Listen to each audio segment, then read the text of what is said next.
So, are there any benefits in our religion? If there are benefits, let's make sure we know what they are. Can we name them? Are such benefits a flow on from going to church and being part of what we might call institutional religion? Or are such benefits available to us apart from any church involvement? Does your religion, your beliefs about God and the Bible, bring some benefits to your everyday life? Or do you do your religion without any rational examination of why you do it or what the benefits might be? Professor Terry Eagleton, in his book Reflections on the God Debate, quoted an unnamed Englishman who said, "When your religion starts to interfere with your everyday life, it's time to give it up." Well, we know that many people who were once fully involved in their religion have given it up.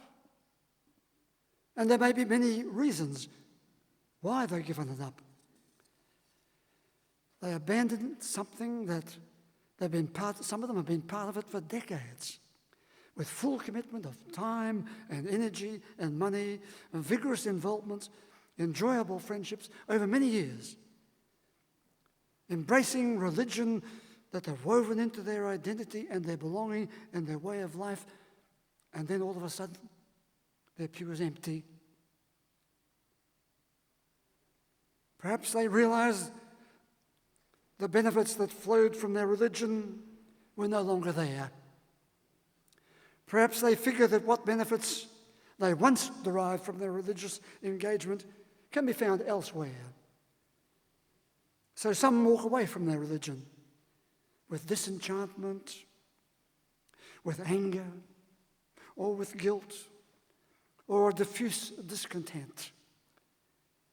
And then, as if they've committed some huge betrayal, or like some who hate their parents or abandon their children, they cannot bring themselves to talk about it, why they've left it.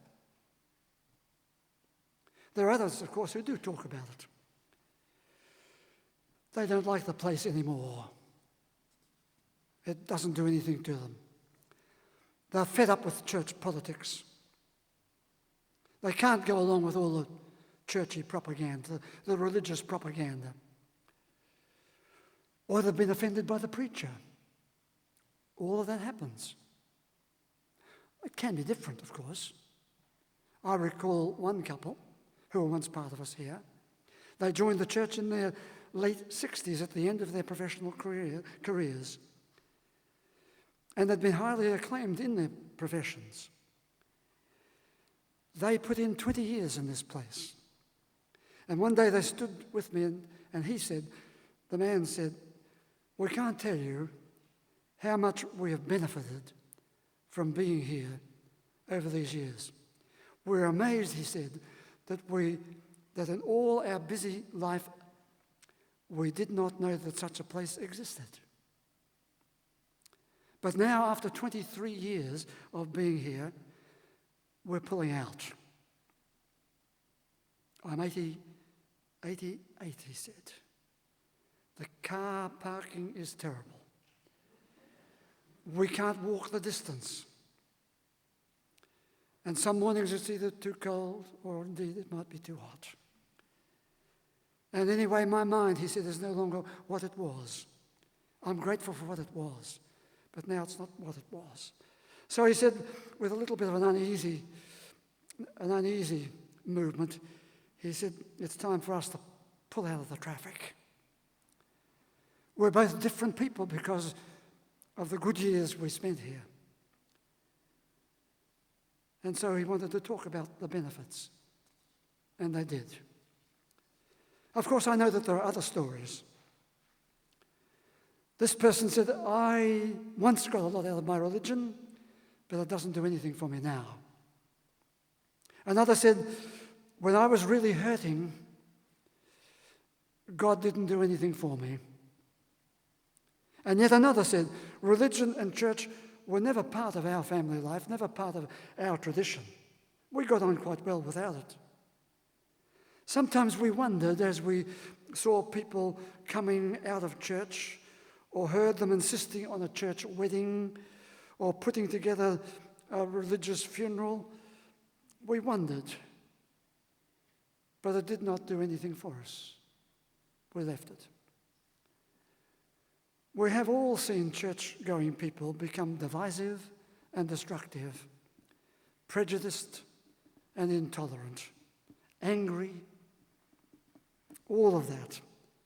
And of course, they also carry those two ugly cousins with them, the ugly cousins of intolerance and anger, the cousins of malevolence and hate. Yes, church people, even after years of being in church communities, can do just that. So does religion carry benefits that can enrich the soul, that can enhance human behavior,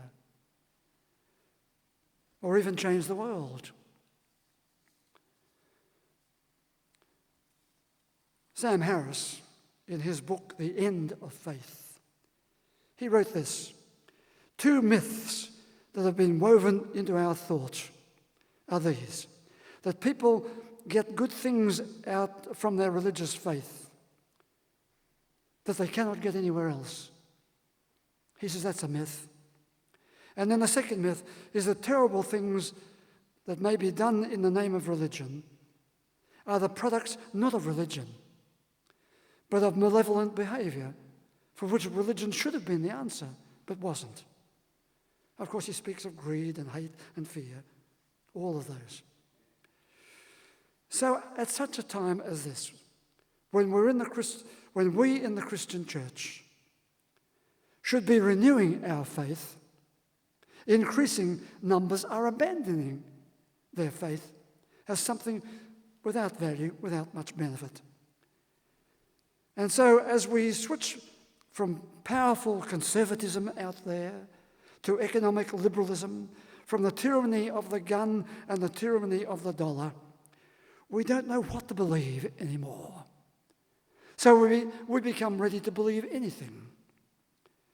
And in fact, many people become sitting ducks to believe nothing or to become part of a warlike fanaticism.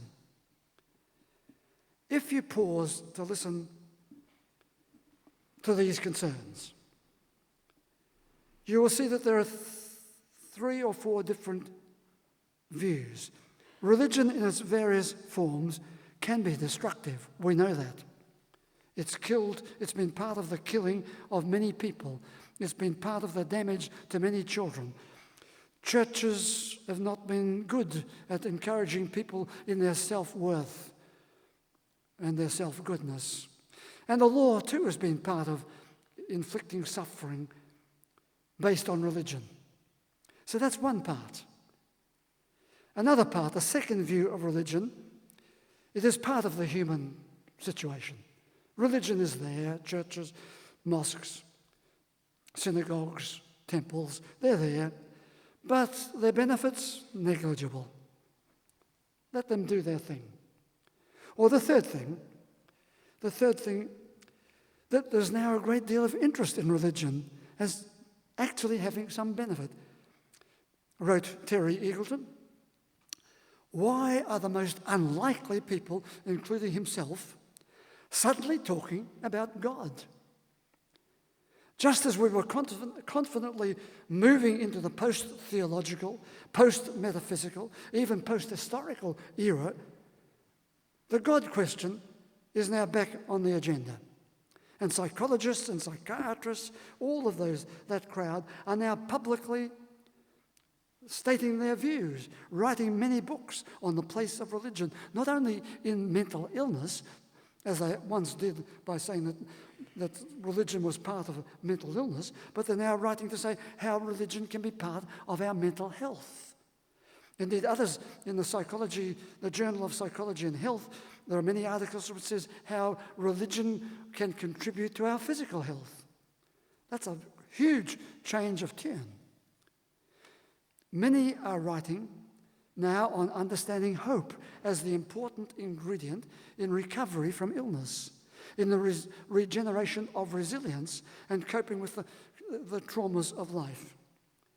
We here in St. Michael's have a long history of commending a religion and the energy of faith as a vital ingredient in enhancing our behaviour, the behaviour of people far and wide. But alongside of that, or in contrast to that, I've quoted before Ludwig Kennedy's book, All in the Mind, A Farewell to God, his book.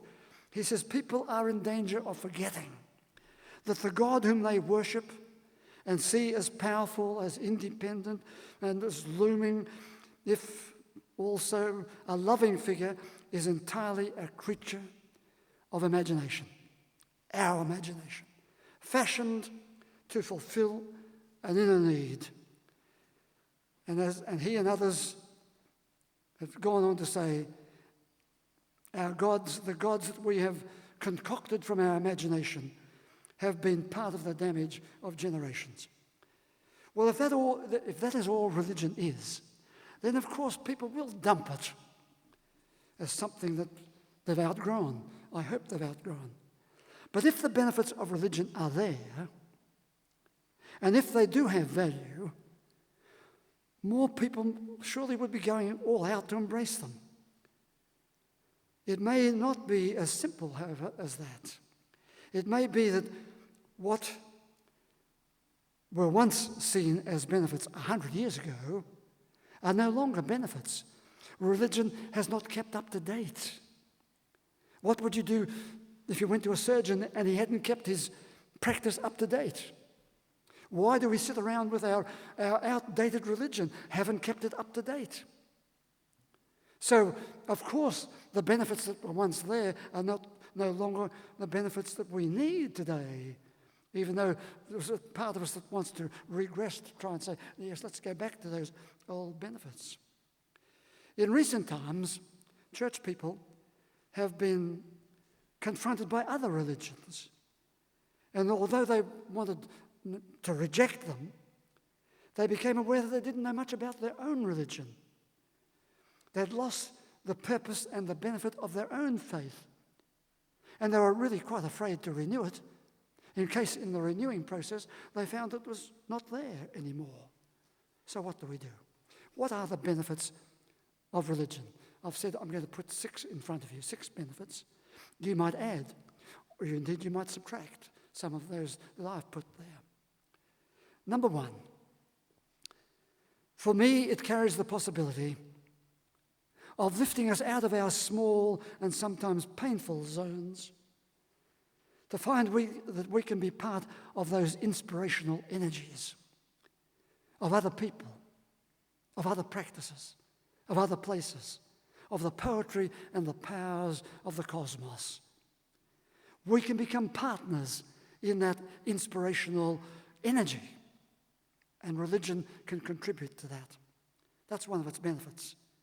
Can you imagine the enhancement of life, the enrichment of life, and the extravagance of human emotions as an inspirational experience comes your way, an inspirational object or an inspirational energy lifts you out of yourself? That's a benefit we all want. Number 2,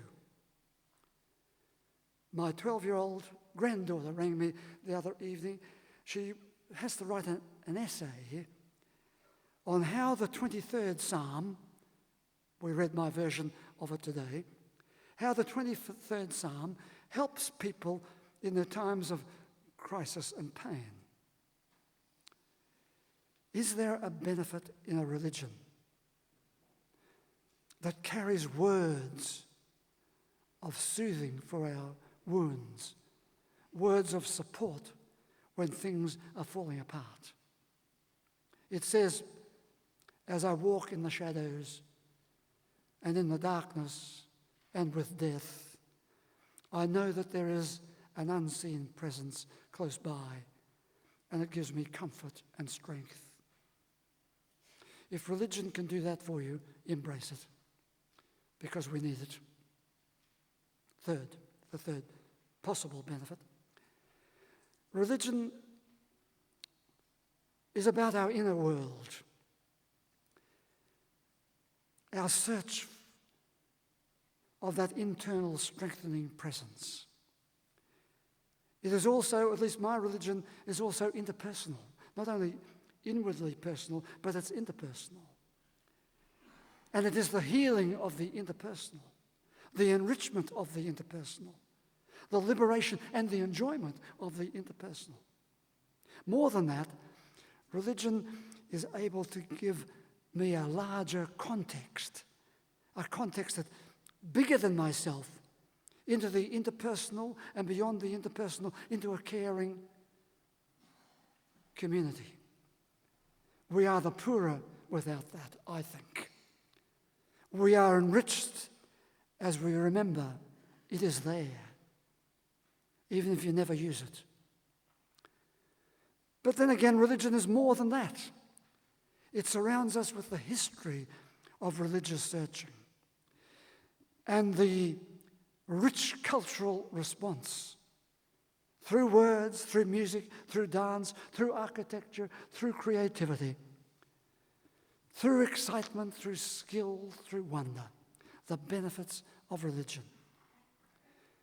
You are not a single solitary cabbage dropped on the footpath.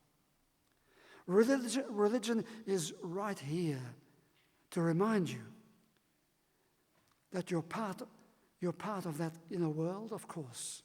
You're part of that interpersonal world. You're part of a caring community. You're part of that cultural response that has come down to us through the ages. And in a few moments, we'll be part of the sacrament of communion. That too is something which has come down to us through the ages. The fourth thing, religion can speak to many needs within us and around us. But it also comes to put before us the gifts of life.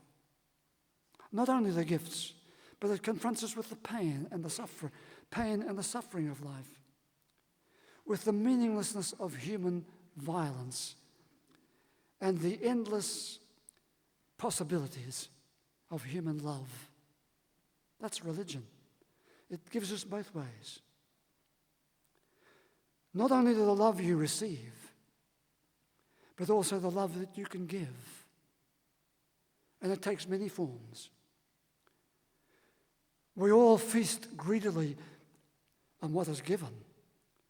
But religion also shows us possible pathways where we can give something, do something, far beyond our table, to be part of good causes. You might recall the words of one-time President J.F. Kennedy when he said, "Ask not what your country can do for you, ask what you can do for your country." And to modify that just a little, we are naturally of the bent to say, what can religion do for us? What has it ever done for us? But there is room for us to look again at institutional religion and hear the words slightly modified. Ask not what your religion can do for you. Ask what you can do for your religion. Good causes. So we know there are many who say we don't need institutional religion. We can do without all that stuff.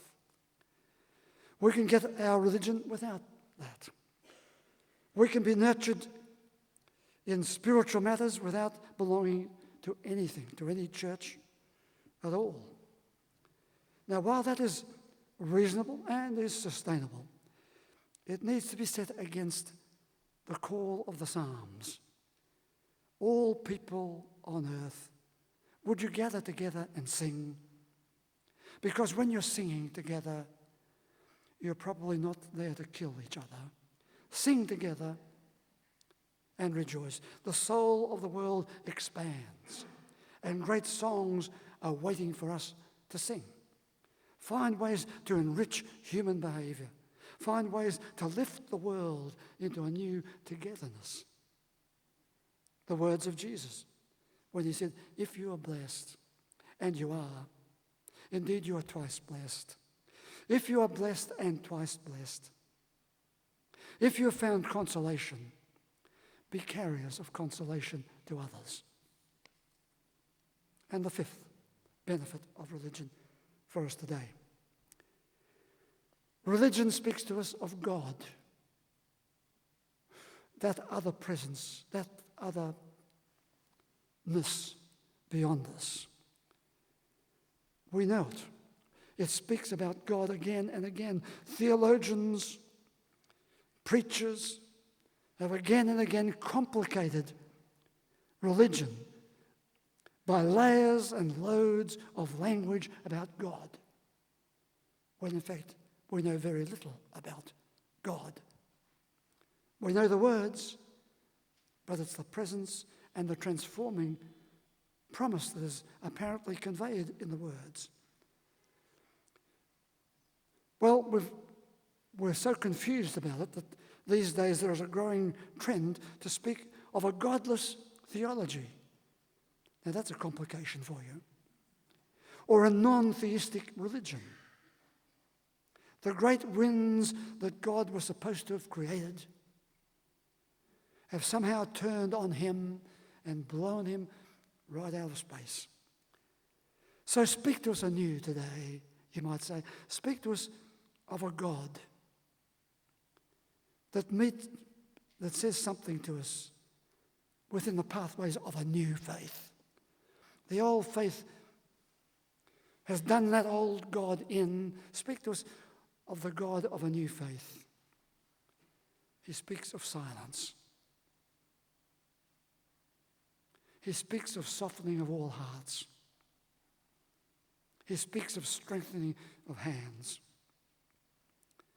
Speak to us of God, well, yes. He speaks to us of special moments. Those sacred moments. They are important moments. They're not just of our imagination. They're not just of our construction.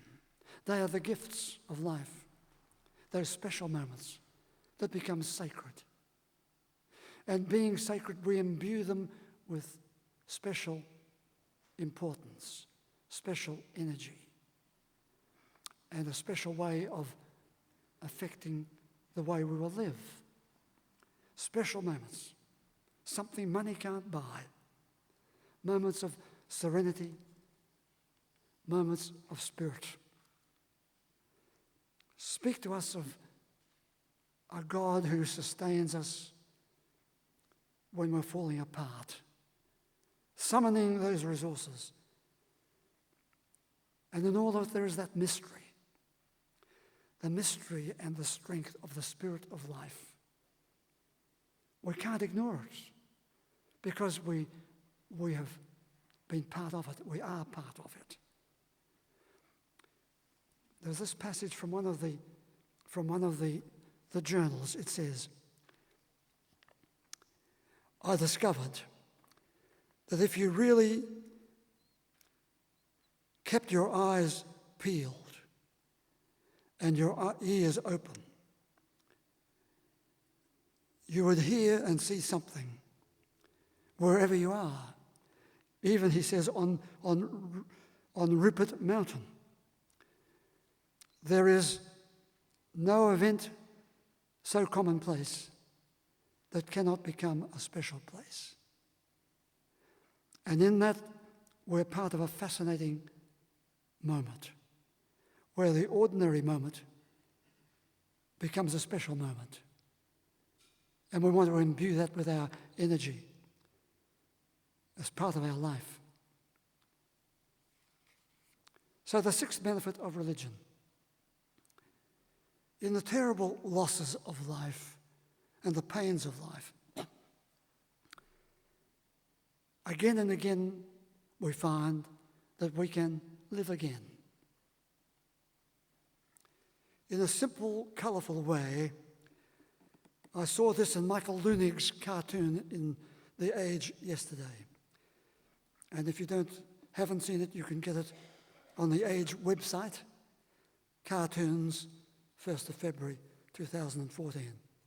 And the words around the cartoon said this: "All my father left me was the moon. When I am dead, it's yours," he said. And all too soon, his will was read. But he continued speaking from the grave.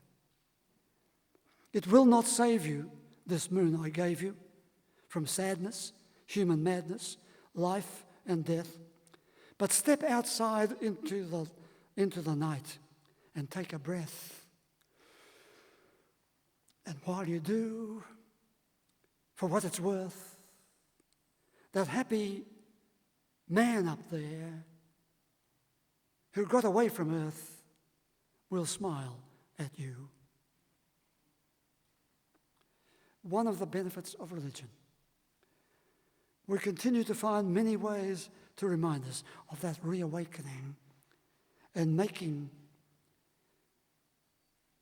remaking the possible, the rejuvenation of the goodness in the world. 6 benefits. The inspiration that religion can bring,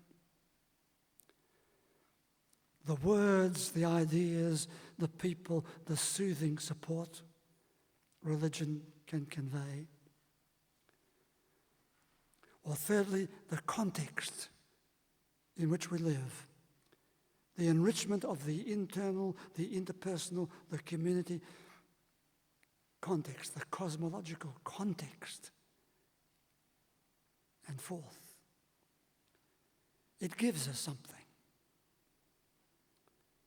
Great gifts. But it places us in a position where we can return the gift through the good causes, from gifts to causes.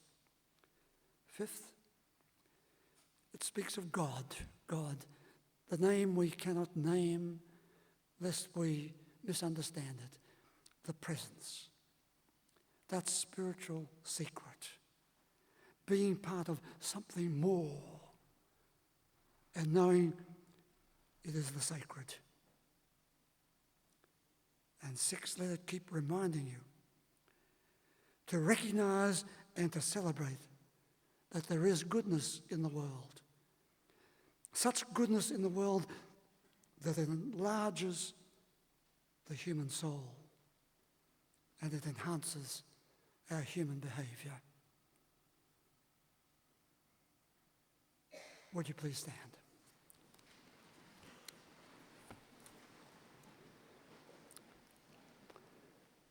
So we'll now turn to the sacrament. Ordinary things of life, bread and wine, are now by faith, by tradition, by ritual, and by our inner relationship. Those ordinary things lift us into something beyond ourselves, to be part of the sacred. And as we are, the human soul is enlarged and human life can be enriched.